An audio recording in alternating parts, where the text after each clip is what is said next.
Alors aujourd'hui, je vais vous parler des bouffées de chaleur, parce que voilà, les bouffées de chaleur, c'est bien joli, mais est-ce qu'il y a des solutions? Oui, il y a des solutions. Et aujourd'hui, tout particulièrement, la solution bouffée de chaleur et homéopathie.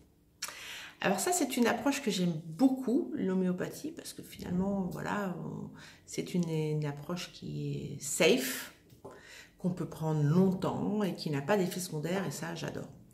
Donc, si vous êtes déjà adepte de l'homéopathie, si vous avez déjà un médecin homéopathe, ben, c'est évident que vous allez aller lui poser des questions, aller vers lui au moment de la ménopause. Mais si vous n'avez jamais pris d'homéopathie, c'est peut-être l'occasion d'aller rencontrer un professionnel parce que dans sa trousse à outils, il y a à peu près pas loin de 50 médicaments homéopathiques qui peuvent traiter les bouffées de chaleur. Alors, c'est pas tant le symptôme que l'homéopathe va s'attacher à traiter, ça va être comme d'habitude dans l'homéopathie, ça va être le terrain. Et en fonction si la femme est plutôt nerveuse ou lymphatique, ça va dépendre de l'intensité des bouffées de chaleur, ça va dépendre du moment de la journée à laquelle elles arrivent. Enfin, l'avantage avec l'homéopathie, c'est qu'ils ont vraiment beaucoup de possibilités, puisqu'il y a plus de 50 médicaments qui ont cette option-là, et qui vont en fait qui vont un peu fonctionner comme comment je pourrais dire ça? On va choisir des remèdes d'action hormonale, un peu comme ils vont se substituer un petit peu à nos hormones. En tout cas, ils vont donner l'impression au corps, voilà, qu'on est dans cet état-là.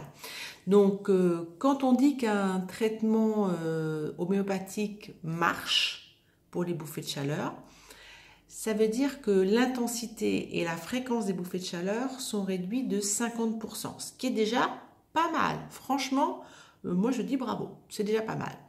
Et en plus, l'avantage avec l'homéopathie, c'est que quand ça marche vite. Au bout d'une semaine, même avant une semaine, on voit la différence. Et puis si c'était pas le cas, et si c'est une approche qui vous convient, eh bien, il faut retourner voir son homéopathe. Je vous dis, il y a 50 remèdes possibles jusqu'à ce qu'il trouve la formule qui vous convienne. Et c'est une approche qui est intéressante pour limiter l'impact des bouffées de chaleur. Bien sûr, on ne va pas les annuler parce qu'on va avoir des remèdes qui vont avoir un effet apparentant à des effets d'action hormonale. Donc, c'est une très belle approche et laissez-moi des commentaires pour celles qui l'utilisent déjà ou qui connaissent d'autres personnes, puisque ça peut aider certaines d'entre nous à minimiser ce facteur-là, ce signe qui est quand même assez pénible. Donc, l'homéopathie, oui, n'hésitez pas, c'est une bonne option. Voilà les filles, bouffée de chaleur et homéopathie. Bonne journée, bye!